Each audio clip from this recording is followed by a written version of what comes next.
வணக்கம் மக்களே. 30 வருடங்களாக கருத்து கணிப்பு எடுத்த ஒரு நிறுவனத்தோட லேட்டஸ்ட் சர்வே திமுகவோட கூட்டணி 40லேருந்து 50, தாவேகா 70லேருந்து 75, அதிமுகவோட கூட்டணி 100லேருந்து 110. யாருக்கும் மெஜாரிட்டி இல்லை. நடிகர் விஜய் அதிமுகவுக்கு ஆதரவு கொடுக்க மாட்டாங்க. மறு தேர்தலுங்கிறது கண்டிப்பாக உறுதி. மறு தேர்தலில் தாவேகா இல்லது அதிமுகவோட ஆட்சி தான் சொல்கிற இந்த தகவலை பற்றி தான் இந்த வீடியோவில் நம்ம விரிவான ஒரு தொகுப்பாக பார்க்கலாம் வாங்க. கடந்த 30 வருஷமாகவே தமிழக அரசியலில் ரொம்ப துல்லியமான கருத்து கணிப்புகளை கொண்டு வந்துக்கிட்டு இருக்கிற ஒரு முன்னணி நிறுவனம் தான் 2026 சட்டமன்ற தேர்தலை பற்றி வெளியிட்டிருக்க ஒரு சமீபத்திய சர்வேயோட முடிவுகள் தமிழக அரசியல் காலத்தில் ஒரு பெரும் அதிர்வலையை ஏற்படுத்தியிருக்குன்னே சொல்லலாம். இந்த ஆய்வின்படி பார்த்தோம்னா தமிழகத்தில் நீண்ட காலமாக நீடித்து வந்த இருமுனை போட்டிங்கிறது மறைஞ்சு போய் இப்போ ஒரு மும்முனை போட்டி நிலவி வந்துக்கிட்டு இருக்கிறதா உறுதி செஞ்சுருக்காங்க. அதுலேயும் குறிப்பாக ஆளும் திமுகவோட கூட்டணிக்கு இந்த தேர்தலில் ஒரு மிகப்பெரிய சரிவு ஏற்படும்னு சொல்லியும் அந்த கட்சி வெறும் 40லேருந்து 50 இடங்களை மட்டுமே கைப்பற்றும்னு சொல்லியும் இந்த சர்வே முடிவுகள் தெரிவிக்கிறாங்க. இதில் திமுகவோட கோட்டையாக கருதப்பட்ட பல தொகுதிகளில் மக்கள் மாற்றத்தையே விரும்புகிறாங்கன்னு சொல்லி வெளிப்படையாக காட்டுதுன்னே சொல்லலாம்.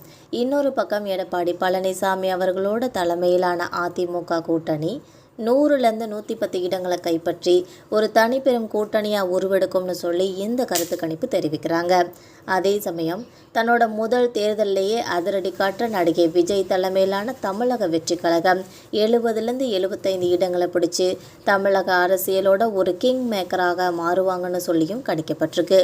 எந்த ஒரு கட்சிக்குமே கூட்டணிக்கும் ஆட்சி அமைக்க தேவையான 118 இடங்கள் கிடைக்காததுனால தமிழகத்தில் ஒரு தொங்கு சட்டசபை அமையும்ன்ற ஒரு சூழலும் இப்போ உருவாகியிருக்குன்னே சொல்லியிருக்காங்க.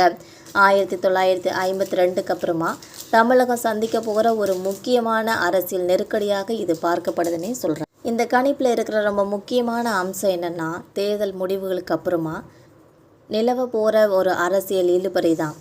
அதிமுகவோட கூட்டணிக்கு ஆட்சி அமைக்கிறதுக்காக சுமார் 8லேருந்து 18 இடங்கள் வரைக்கும் தேவைப்படுற நிலையில் நடிகர் விஜய் தலைமையிலான தாவேகா அவர்களுக்கு ஆதரவு அளிக்க முன் வருமா என்ற கேள்வியும் இப்போது எழுந்திருக்குன்னே சொல்லலாம். ஆனால் இந்த சர்வேயோட உட்பிரிவு தகவல் படி பார்த்தோம்னா நடிகர் விஜய் தன்னோட கொள்கை நிலைப்பாட்டில் ரொம்ப உறுதியாக இருப்பாங்கன்னு சொல்லியும் அது அதிமுகவுக்கோ அல்லது திமுகவுக்கோ ஆதரவு கொடுத்து ஒரு கூட்டணி ஆட்சியில் பங்கேற்க விரும்ப மாட்டாங்கன்னு சொல்லியும் சொல்லப்படுது. இதனால் தமிழகத்தில் ஒரு நிலையான அரசாங்கத்தை அமைக்கிறதுல சிக்கல் நீடிக்கும். ஆட்சி அமைக்க எவருமே முன்வராத ஆதரவு கிடைக்காத இத்தகைய சூழ்நிலையில் தமிழகத்தில் மறு தேர்தல் நடக்கிறது ரொம்ப உறுதின்னு சொல்லி இந்த ஆய்வு நிறுவனம் எச்சரிக்கிறாங்க. தமிழக மக்கள் ஒரு தெளிவான தீர்வை வழங்காத நிலையில் ஒரு சில மாதங்களுக்கு அப்புறமா திரும்பவும் ஒரு தேர்தலை சந்திக்க வேண்டிய கட்டாயம் உருவாகும். இந்த இடைப்பட்ட காலத்தில் நிலவர அரசியல் குழப்பங்கள், மக்களோட மனநிலை மாற்றங்கள் மறு தேர்தலில் ஒரு மிகப்பெரிய திருப்பு முனையை ஏற்படுத்தும்னு சொல்லியும் எதிர்பார்க்கப்படுகிறது. மக்களை இதை பற்றின உங்களோட கருத்துக்கள் என்னென்னு மறக்காமல் கமெண்ட் பாக்ஸில் தெரிவிங்க. சப்ஸ்கிரைப் பண்ணி பெல் ஐக்கானை கிளிக் பண்ணி வச்சுக்கோங்க. தேங்க்யூ.